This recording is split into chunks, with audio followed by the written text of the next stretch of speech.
Here we are again. We are in Kentucky. Can't remember that, Hawesville or something like that. We're going to do something simple today and do a drop trailer.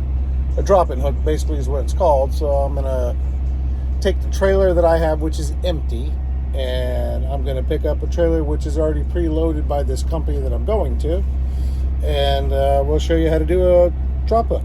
So stay tuned. So we're here to do the drop hook. So what we're going to do is we got our glad hands. This is my emergency air. This is my primary air. And this is the plug that runs the lights and everything else. We have to reach up under here and pull that lever, which we'll do.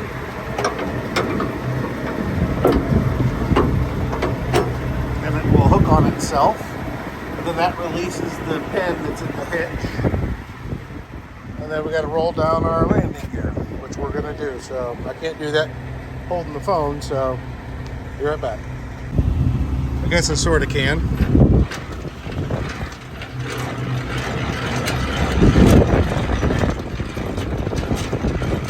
It goes down pretty simple. So basically to undo these, pretty simple. You just reach up and pull it off. Same thing with this side. There. Now I'm completely unhooked from the trailer. So all I gotta do is get in and drive away.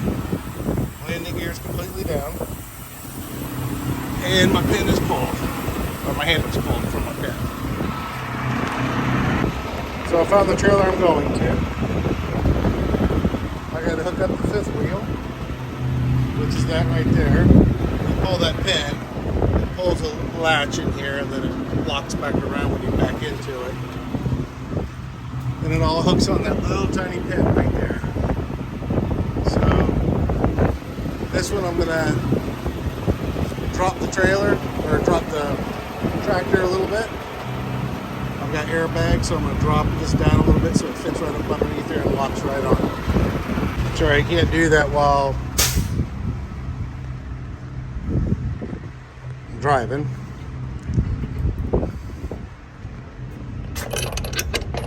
So we just close up the doors. And this is basically what I'm hauling, which looks like aluminum.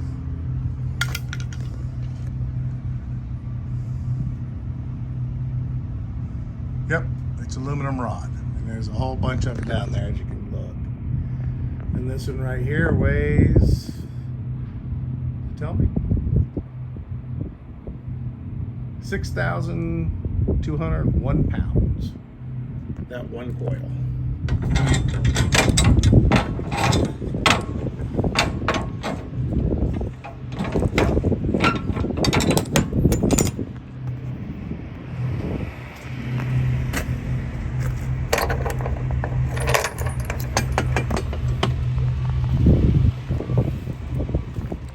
Make wide right turns.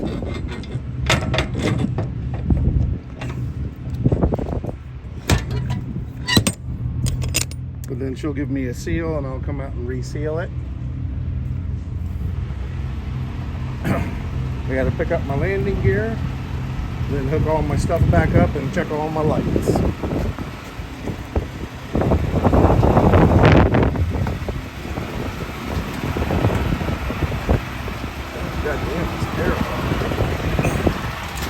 And to hook all this up, basically, just put it on there, push it down. And I almost forgot that after you latch the kingpin, you gotta come up underneath the trailer, take a look, make sure that it's completely latched, and it is. You can see the thing on the far right there. We've loaded our load, and we're on our way to Georgia. So we just got loaded, or I just hooked up to the trailer. because these drop-in ships are really nice. I've been here 22 minutes or so, and I'm ready to go. I'm going to wait the next 2 minutes, 3 minutes before I leave, so one of my clocks reset, and I'm going to go over that in a little bit on our driving clocks. I got to scale out of here, and then we're going to hit the highway and start heading down towards Georgia. Actually, no, I'm stopping in Alabama. And then I'm going to take a back road all the way into Georgia and bypass Atlanta altogether, because Atlanta isn't fun. And I'm going to bypass Chattanooga and Atlanta both. So, because nobody wants to go through Chattanooga, and especially nobody wants to go through Atlanta.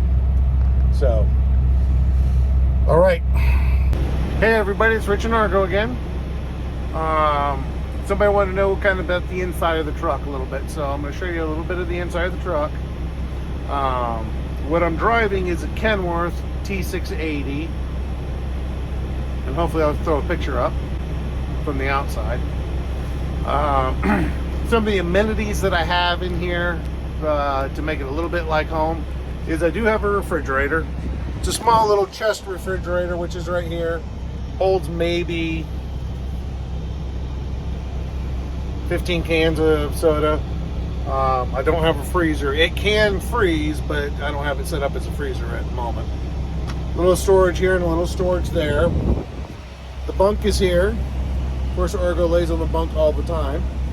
And the bunk itself will rise up, and I got a bunch of storage that lives under here, which I have a toaster and a microwave under there, but I have to pull them out to use them because I'm kind of limited on space. This particular truck is, I believe, a 53-inch sleeper, which is fairly small.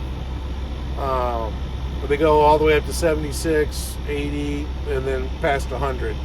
The typical one you see is probably 76-inch sleeper.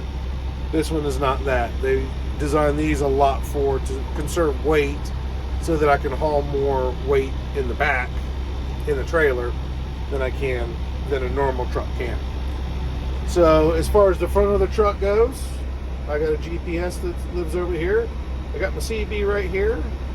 I've got an ELD right here, which is my electronic logging device. So I got to keep track of my hours and how long I drive. I may do a video on that, but I can only drive so many hours in a day, and I'm done for today, so that's why I'm doing this.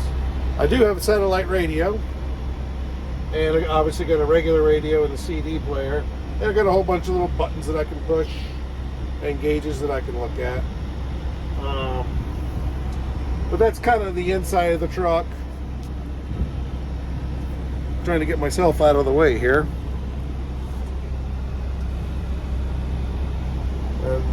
I got solar things in the window so that you can't see in right at the moment. Of course, if you tool around, you can see Argo. And then everything else that I got. So, a larger truck with a larger sleeper. Let me switch it this way. Sorry.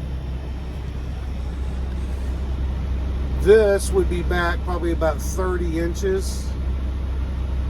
Or 20 inches or so.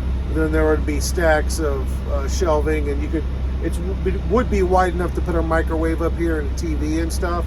I could still put a TV in here, but it wouldn't. It'd be a real small TV. But that's kind of the way the inside of the truck looks. I got a little table there that I got my laptop on, and so that's kind of the inside of the truck of all the things that I have.